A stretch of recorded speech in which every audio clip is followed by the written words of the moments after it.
اور اس کے بعد وہ ینام عن الصلاۃ المکتوبہ، فرض نمازوں سے وہ سویا رہتا تھا، فرض نمازوں سے وہ سویا رہتا تھا۔ ذرا ہم سب اپنے آپ پر غور کریں، اپنا محاسبہ کریں۔ کتنی ایسی نمازیں ہیں آج کتنی ایسی نمازیں ہیں جو حسب معمول چھوڑی جا رہی ہیں۔ کتنے ایسے لوگ ہیں جو الارم لگا کر سوتے ہیں کہ مجھے آج 5 بجے اٹھنا ہے تاکہ 5:20 پر میں مسجد میں جا کے باجماعت نماز ادا کروں۔ کتنے ایسے لوگ ہیں، ورنہ کتنوں کو پتہ ہی نہیں ہوگا کہ فجر کی نماز کا وقت کیا ہے، کتنوں کو پتہ نہیں ہوگا کہ ظہر کی نماز آج کل ہماری مسجد میں کب ہو رہی ہے، عصر کی نماز میں سوئے رہے ہیں۔ نبی علیہ الصلوۃ والسلام نے کہا کہ آج اس کی سزا یہ ہے کہ وَيَنَامُ عَنِ الصَّلَاةِ الْمَكْتُوبَةِ، فرض نمازوں سے سویا رہتا تھا، آج پتھروں سے اسے مارا جا رہا ہے۔ یہ اس آدمی کا ہے جو نماز سے سویا رہتا تھا، اور جو آج پورے ہفتہ بھر نماز نہیں پڑھتے، جو آج سرے سے نماز پڑھتے ہی نہیں، ان کے ساتھ کیا ہوگا؟ دیکھیے، جو آدمی نماز میں سستی اور کوتاہی برتتا ہے، اس کے بارے میں اللہ نے کیا کہا؟ اللہ نے فرمایا فَوَيْلٌ لِّلْمُصَلِّينَ الَّذِينَ هُمْ عَن صَلَاتِهِمْ سَاهُونَ الَّذِينَ هُمْ يُرَاءُونَ۔ اللہ نے فرمایا یہ اس آدمی کے بارے میں، فَوَيْلٌ لِّلْمُصَلِّينَ الَّذِينَ هُمْ عَن صَلَاتِهِمْ سَاهُونَ، یہ اس کے بارے میں جو آدمی نماز میں سستی اور کوتاہی کرتا ہے۔ کہا اللہ نے کہ جو آدمی نماز میں سستی برتتا ہے وہ آدمی کے لیے ویل ہے، ہلاکت ہے، اس کے لیے جہنم ہے۔ جب نماز میں سستی برتنے والے کے لیے یہ ہے، تو جو آدمی ہفتہ بھر مسجد میں آنے کی جسے توفیق نہیں ہو رہی، اس کا کیا ہوگا؟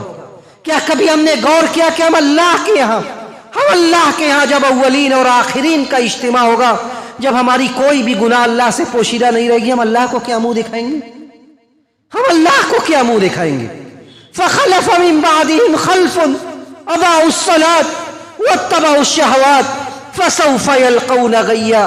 ایسے لوگ پیدا ہوئے بعد میں جنہوں نے نمازوں کو ضائع کر دیا، خواہشات کے غلام بن گئے۔ جو دل چاہتا ہے ہم رات میں 2 بجے تک جاگیں، واٹس ایپ چلائیں، فیس بک چلائیں، اور موبائل پر جتنے حفوات ہیں، جتنے غلط کام ہیں، وہ سارا کرتے ہم 2 بجے ہمیں نیند آ جائے۔ ہماری اگلی صبح ہوگی، یہ کس نے ہمیں ضمانت دی؟ اگلی صبح ہماری آنکھیں کھلے گی، اللہ کے علاوہ کوئی نہیں جانتا۔ کوئی رات ایسی بھی ہو سکتی ہے جس کی صبح نہ ہو، کوئی رات ایسی بھی ہو سکتی ہے جس کی صبح کا سورج ہم دیکھ نہ سکیں، پھر ہم اللہ کے یہاں کیا منہ دکھلائیں گے؟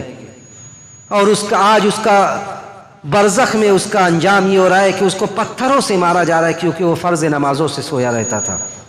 ذرا اور آگے بڑھیے، نبی علیہ الصلوۃ والسلام سے کہا گیا کہ دوسرا آدمی جس کا جبڑا کھینچا جا رہا ہے، جس کی ناک اور جس کا آنکھ کھینچی جا رہی ہے، یہ کون ہے؟ نبی سے کہا گیا کہ یہ وہ آدمی الذی یکذب الکذب تبلغ الآفاق، یہ وہ آدمی ہے جو جھوٹ گڑھتا تھا، یہ وہ آدمی ہے جو جھوٹ کو تراشتا تھا، جھوٹ کو بناتا تھا، وہ تبلغ الآفاق، اور یہ جھوٹ چند پلوں میں دنیا جہاں میں پھیل جاتا تھا۔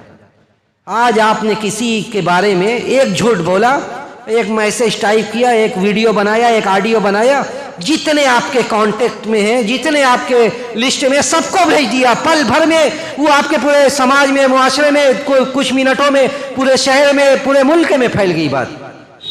جھوٹ بولنا اور جھوٹ بول کر پھیلا دینا، آپ کو کسی کی عزت کی کوئی فکر نہیں ہے کہ اس جھوٹ سے سامنے والے کا وقار کس قدر مجروح ہوا، اس کی عزت کہاں سے کہاں پہنچ گئی سماج میں۔ قیامت کے دن کیا ہوگا؟ برزخ میں آپ کے ساتھ کیا ہوگا؟ کیا اس کی ناک کھینچی جا رہی ہے، زبان جس سے بولتا تھا، زبان اس کا جبڑا کھینچا جا رہا ہے، کیونکہ یہ جھوٹ گڑھتا تھا۔ لوگوں ہمیشہ سچ کا ساتھ دو۔ یہ جھوٹ، یہ اتنی بڑی لعنت ہے جو آپ کے شخصیت کو بے وزن کر دے گا۔ ایک مرتبہ آپ کا جھوٹ پکڑا جائے گا، لوگ ایک مرتبہ معاف کریں گے۔ جب بار بار آپ لوگوں کے نظروں میں جھوٹ آپ کا پکڑا جائے گا، آپ بے وزن ہو جائیں گے۔ اس بات کو گاٹ کر لیجئے، اس بات پر یقین کر لیجئے کہ جب جھوٹ پر جھوٹ آپ کا سامنے آ جائے، آپ کی شخصیت بے وزن ہو جائے گی۔ اور دوسری طرف یہ عذاب کے جھوٹ گڑتا ہے اور جھوٹ پل بھر میں دنیا جہاں میں پھیلا دیتا ہے۔ اور آج سوشل میڈیا کے اس دور میں یہ بات تو آپ کے چٹکی کا کام ہے، آپ کے سیکنڈوں کا کام ہے، آپ کے انگلی کے ایک ٹچ اور ایک لمسے کا کام ہے کہ آپ نے ایک میسج ٹائپ کیا، کسی کے بارے میں جھوٹ اور پھیلا دیا۔ تو یہ بہت حساس مسئلہ ہے کہ جھوٹ بولنا اور جھوٹ بول کر پھیلا دینا. علیکم بالصدق، سچے بنو، سچائی کو لازم پکڑو، اس لیے کہ یہی نیکی کا پہلا زینہ ہے. آپ اچھے آدمی ہیں، متقی اور پرہیزگار ہیں، اور آپ جھوٹے ہیں، ایسا نہیں ہو سکتا. آپ متقی اور پرہیزگار ہیں تو آپ سچے ہوں گے. علیکم بالصدق فإن الصدق يهدي إلى البر وإن البر يهدي إلى الجنة. آپ سچے ہیں تو سچائی آپ کو جنت تک لے جائے گی. اس کے بعد نبی علیہ الصلوۃ والسلام ذرا اور آگے بڑھیے. تیسرا آدمی، جب وہ تندور آپ نے دیکھا جس میں ننگے برہنہ مرد اور عورتیں ہیں، نبی علیہ الصلوۃ والسلام نے کہا کہ یہ کون لوگ تھے؟ کہا کہ یہ وہ لوگ تھے جو لوگ اپنی عفت و عصمت کی حفاظت نہیں کرتے تھے، جو لوگ اپنی عفت و عصمت کی حفاظت نہیں کرتے تھے، جو لوگ بدکاری کرتے تھے، زناکاری کرتے تھے.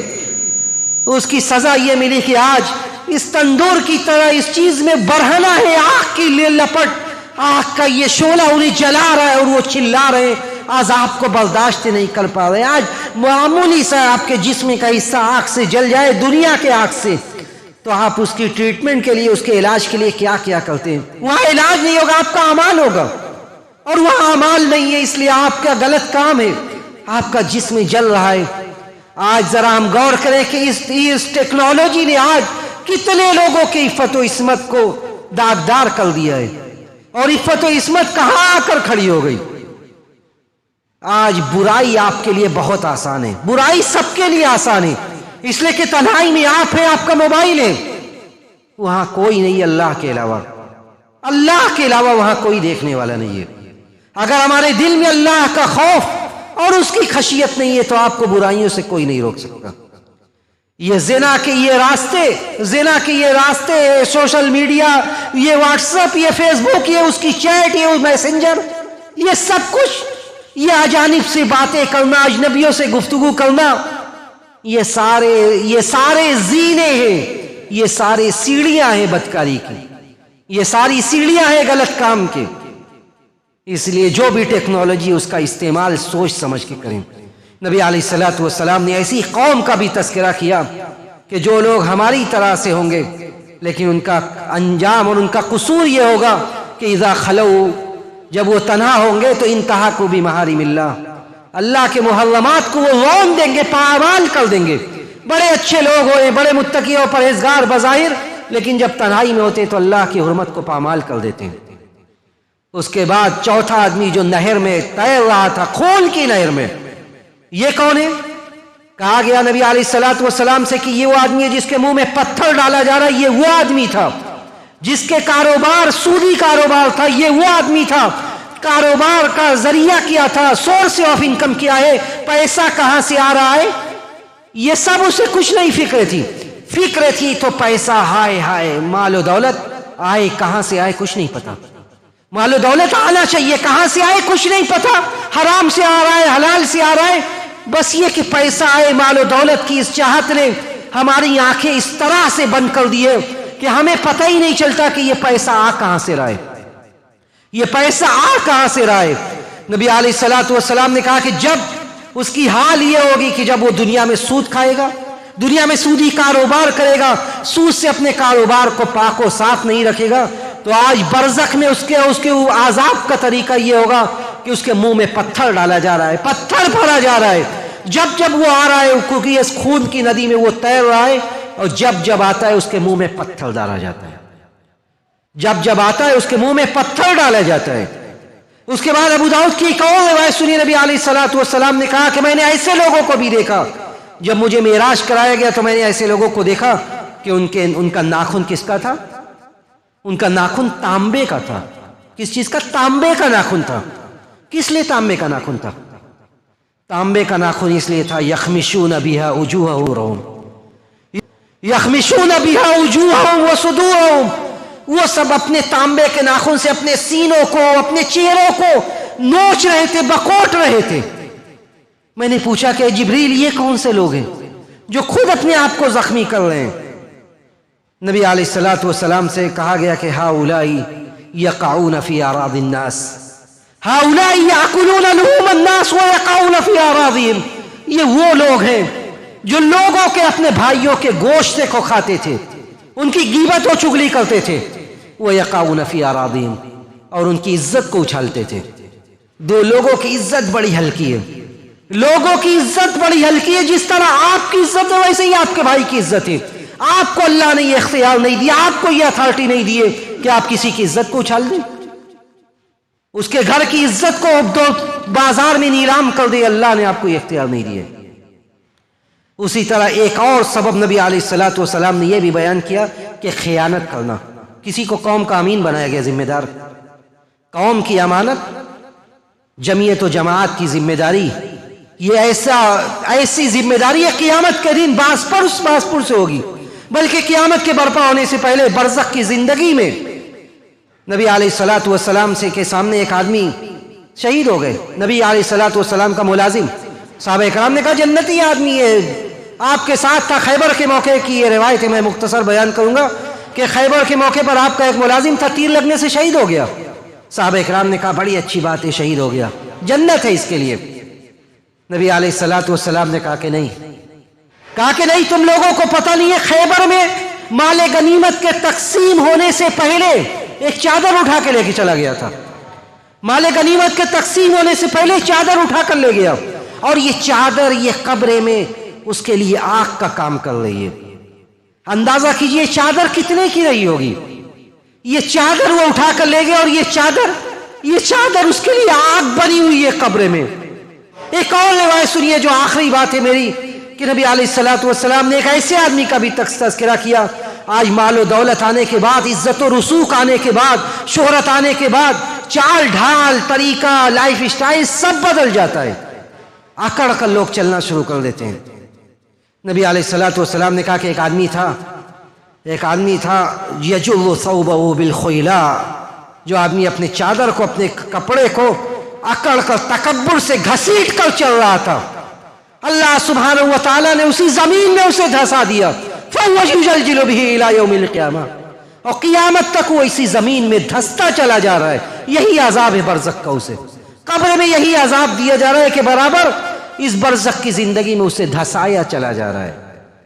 تو بزرگوں اور دوستوں، یہ کچھ اسباب تھے جو میں نے بیان کیا کہ قبر کی زندگی جہاں ایک طرف ایسی ہولناکی ہے، دوسری طرف یہ اعمال ہیں جن اعمال کی وجہ سے قبر میں عذاب ہو رہا ہے، اور یہ ایسی جگہ ہے جہاں لے کر تو آپ کو کئی لوگ جائیں گے لیکن سب آپ کو تنہا چھوڑ کر چلے آئیں گے۔ یتبع المیت ثلاثہ، تین گروہ جاتا ہے آپ کے ساتھ، مالہ و اہلہ و عملہ، آپ کے مال بھی آپ کے ساتھ جاتے ہیں، کچھ مال آپ کا جو آپ کے اوپر خرچ ہوتا ہے، آپ کی اولاد آپ کے ساتھ جاتی ہے، وہ عملہ، اور آپ کا عمل بھی آپ کے ساتھ جاتا ہے، لیکن آپ کا مال اور آپ کی اولاد آپ کو قبر کی اس تاریکی میں اور تنہائی میں چھوڑ کر چلی آتی ہے۔ وَيَبْقَى عَمَلُهُ، اور آپ کا عمل جو زندگی میں آپ نے کیا تھا، وہ عمل ہمیشہ سے آپ کے ساتھ تھا، وَيَبْقَى، اور وہ ہمیشہ آپ کے ساتھ رہے گا، اور یہی آپ کا اس قبر کی تنہائی میں مونس و غمخوار ہوگا۔ اس لیے ضرورت اس بات کی ہے کہ ہم اپنے حالات کا جائزہ لیں، ان باتوں کو اپنے دل میں جگہ دینے کی کوشش کریں، اور تنہائی میں بیٹھ کر سوچیں کہ آج ہماری زندگی کہاں سے کہاں پہنچ چکی ہے۔ ہم اللہ رب العزت والجلال سے یہی دعا کرتے ہیں کہ رب العالمین تو ہمیں آخرت کی فکر کرنے والا بنا دے، قبر کی زندگی، برزخ کی زندگی کی تیاری کی توفیق نصیب فرما دے۔ رب العالمین ہمارے دلوں کی دنیا کو بدل دے، دلوں میں اپنا خوف، اپنی خشیت پیدا کر دے۔ رب العالمین تو ہمارے دلوں میں اپنا خوف، اپنی خشیت پیدا کر دے، اپنے خوف سے ہمارے دلوں کو آباد کر دے۔ ہم میں جو بے روزگار ہیں تو انہیں برسر روزگار کر دے، جو برسر روزگار ہیں تو ان کے رزق میں ترقی نصیب فرما۔ جب ہمارا اس دنیا سے جانے کا وقت آئے، سانسوں کے ڈور کے ٹوٹنے کا وقت آئے، تو ہمیں اس بات کی توفیق دے کہ ہماری زبان سے نکلنے والا آخری کلمہ کلمہ توحید ہو۔ ربنا تقبل منا انك انت السميع العليم وتب علينا انك انت التواب الرحيم واخر دعوانا ان الحمد لله رب العالمين والسلام عليكم ورحمة الله وبركاته۔